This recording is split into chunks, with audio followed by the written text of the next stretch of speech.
जैसे ही धुएं की चादर हटी, रस्टार की आंखें फटी की फटी रह गईं। सामने का मंजर उसकी रूह तक को हिला गया। उसका सबसे करीबी, उसका दायां हाथ ज्ञान भाई, अब ब्लैक 444 के साथ खड़ा था। जिसे उसने भाई माना, वही आज उसके पीठ में खंजर घोंप चुका था।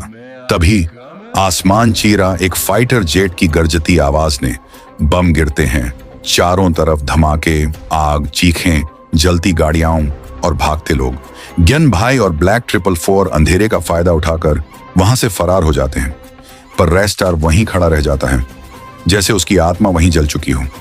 इंडिया का सबसे ताकतवर माफिया आज अकेला खड़ा था।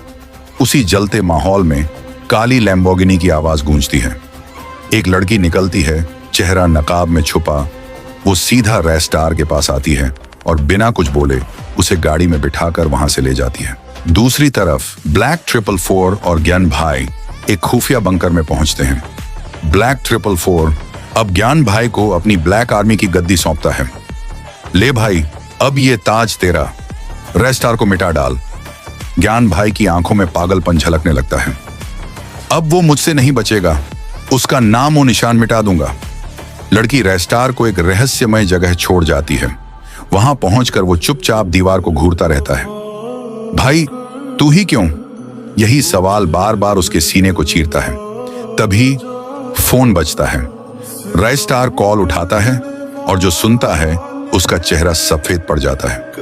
बिना कुछ कहे वो अपनी काली मस्टैंग उठाता है और एक प्राइवेट हेलीपैड की ओर बढ़ता है।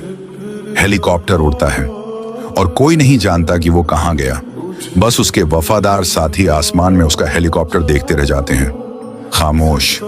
ज्ञान भाई अंदर आता है, मुस्कुराते हुए कहता है, रेस्टार इंडिया छोड़ गया। ब्लैक 444 ठहाका मारता है, अब इंडिया मेरा है। पर कहानी यहीं खत्म नहीं होती। सवाल अब ये नहीं है कि रेस्टार कहां गया, सवाल अब ये है, अब वो वापस लौटेगा, किसी को नहीं पता।